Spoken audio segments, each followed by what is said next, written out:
Welcome back to another video, guys. I've got a really big video, special one for you today because, as you can see, I've got a very special guest. We're going to look at the top 5 penny stocks for 2021. Now, I'm bringing Asx Investor on because I want to discuss the fundamentals of these stocks, and at a high level, we want to look at some of the market sentiment. This is particularly important because for penny stocks, we can't just look at the technicals. We need to know what's going on behind, especially the energy behind them, because they're so small, so volatile, and quite risky. So with that said, this is not financial advice. Do your own research, of course. Like the video up down below if you find some value from it throughout the video. There we go. Subscribe to the channel, bell notification icon, because it's the only way you're going to get through that damn YouTube algorithm. And of course, go and subscribe to Asx Investor after this video, because he also has a fantastic video on his channel for growth stocks for 2021. So let's dive into the top 5 penny stocks for 2021, and I'll bring on Asx Investor. Thank you very much for having me, mate. I'm looking forward to this. We've got an exciting list of stocks and always love talking about companies and looking into the analysis. So yeah, real pleasure to be here. Looking forward to it. Awesome. Awesome. Thanks again for jumping on. This is our first video collab like this together, nice and structured and into the grind. We do love to do our live streams together and talk, but I'll stop the talk and let's crack on with our first stock, which is BrainChip. Everyone loves this BrainChip, but I want to give it to you. If you're keen, hit the fundamental analysis first. What are we seeing with BrainChip? We all know what's happened to BrainChip this year. You know, it was one of the ultimate FOMO and hype stocks in 2020. It's kind of rose up on the back of all of the news, got into the ASX stock tips group, started shooting upwards, and we saw what demand can do to a price. However, it became a unicorn quickly, didn't have a lot of earnings. It plays as one of the only pure play AI stocks on the ASX. So the technology that it does have is valid. If it is successful, it's very scalable, and it looks like it's got a huge growth runway if it executes well, however. And that's what people sometimes forget in the small cap space, that, you know, it's not just about an idea, it's about how well they can deliver this. And so it's got a good potential runway for 2021 if they do well, but looking forward to hearing what you think about the charts, mate, after what it's been an incredible year. Definitely. I want to have a look at these charts. Do you know if they've given us, and I'm putting you on the spot here, any time frames down the track? I can look at it on the charts, but yeah, any timeframes for knowing about this news? Because this is really what drives a lot of the penny stocks, especially with that heavily emotional side to these booms and busts. Yeah, for sure. So this is what's exciting about BrainChip at the moment, is that they are in the pilot for their Akida chip, which is their neural processing chip. And it's in the pilot with some incredible companies such as Virago, NASA, as well as Ford Motor Company. And as these pilots go on, if the products are proven to be valid and it continues to roll out, news could come out at any day, because this is underway right at the moment. So it could come out tomorrow, could come out next week, could come out in 2021. But it is likely, if the positive news comes up, that we could see uplifts in the share price as a result. All right, so they haven't given us anything concrete, and we just have to sit patiently and wait. All speculative at this stage, yeah. Damn speculation. Well, that's the penny stocks, isn't it? So I'll cut across to our chart, and I think that goes really well hand in hand with the chart. Right now, we don't know. It's just we're waiting on the news, and you can see that just in the chart here where the volatility has absolutely dried up. It's not crazy like it was a few months ago, just booming up to the top. And honestly, I like this moving forward. A lot of people are hating on me because I'm saying, be careful, this thing is going to crash against you. And unfortunately, a lot of people got really badly burned buying it at 80, 90 cents. And now we're seeing ourselves down at 30. Overall, I think we're going to see a break.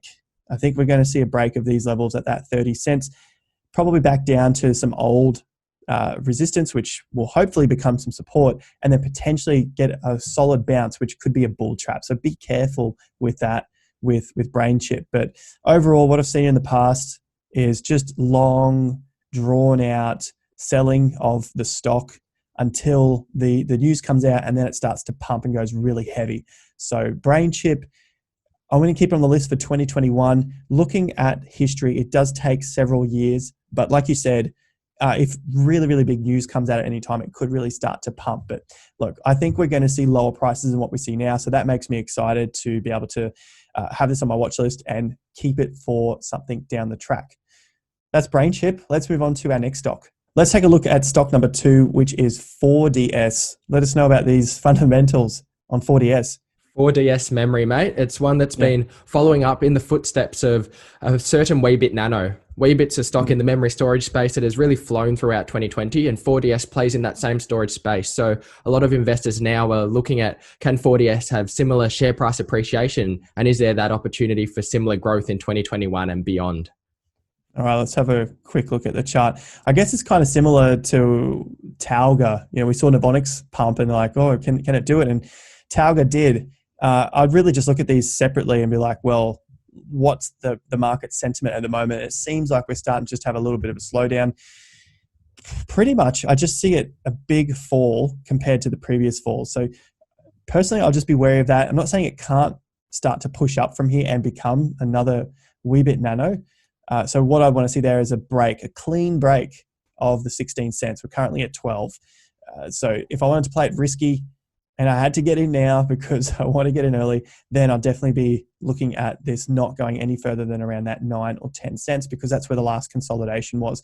And if it was to break that consolidation, to me, that's weak. So the downside could be pretty harsh if we don't have the stops in play, and we definitely need to be safe when we're playing with volatile stocks. So 9 cents support. I want to see that break for this continuation. But right now, it has seen quite a big pump from around 2 cents all the way up to 16. So it's a good one for the list because it still hasn't popped off, and it could be one of the earlier ones that we will be getting into earlier in 2021, whereas like we saw with BrainChip, I think that one's going to take a little bit more time. So yeah, it's a nice balance in terms of a time.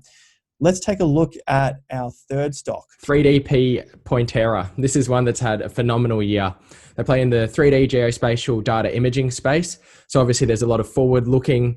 They facilitate data imaging on the cloud, and 3D data points are obviously very data intensive, which makes it difficult. It makes it slow. It makes it laborious to do on your home networks. But if you can facilitate this online, it really frees up companies and organizations to do some incredible imaging things moving forward. 3DP really flew this year on the back of Bevan Slattery's investment into Pointera. He's the founder of both NextDC and Megaport One. So investors believe in him that he knows a winner when he sees one. I've had a great year. What do you see for 2021 there, mate? 3DP. I'm seeing it possibly top out at the moment. Why I say that, we're on a daily. Let's bring it down to a weekly. So just getting a macro view because we're looking at these for 2021. Look, it's not a bad spot right now. So this could be another early one because there's a top from last week at 55 cents.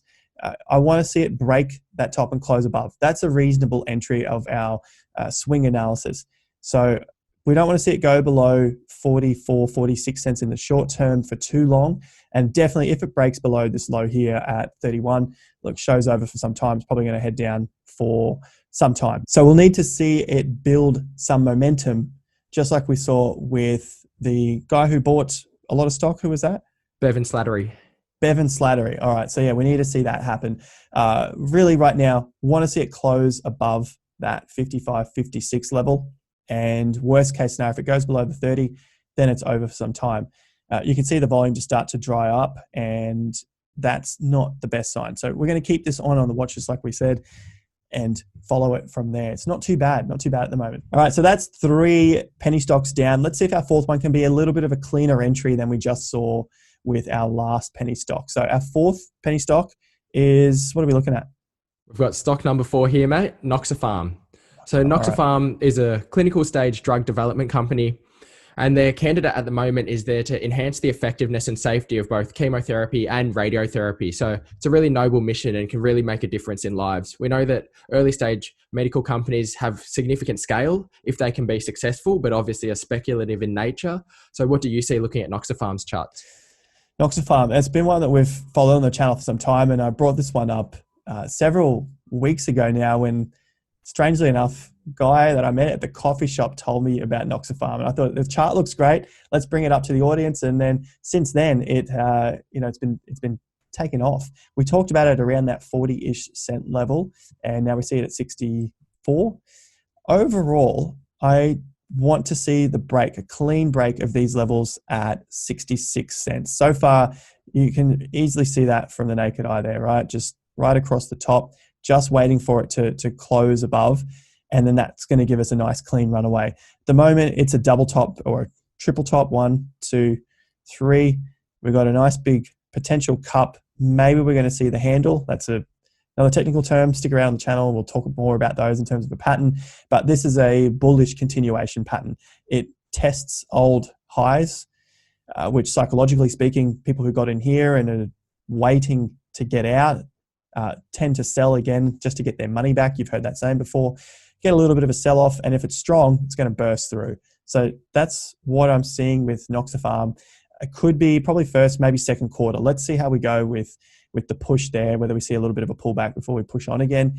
And volume is still hanging around for Noxafarm. So I definitely like this one for 2021. Anything to add to that, or shall we move on to the fifth? Yeah, well, I find that really interesting because obviously I've looked into charting and technical analysis before and understand the cup and handle pattern. And we see that when it goes down, if it retests and it can break through, it does make a difference. But having that insight and hearing from you that the buyers who have bought in at the highs and are being tested, holding, and then looking to exit, that's really fascinating. It's a secret source of your technical analysis that I think you can provide those insights and really build that understanding. So thanks for that, mate. You learn something new every day.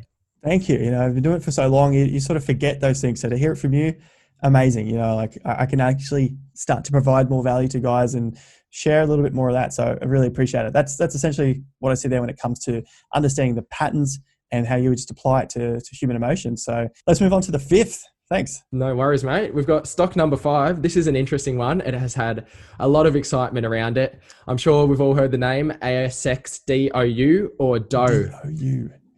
It's a brand new IPO in October. It's a neobank. We've seen those popping up. So real small banks that are all online and they leverage lower costs to provide differentiated offerings and really contest and price levels. So DOU have an AI-driven algorithm that is launching their platform in America late 2020 and then 2021 in Australia. Their aim is to really develop and enhance financial wellness and well-being for customers through AI insights that will continue to grow and improve over time. It's a new company. It's got a lot of excitement. What do you say here, mate? It looks like it has had a lot of excitement so far. You were saying they're going to release something at the end of 2020. Are they looking like they're on track to do that?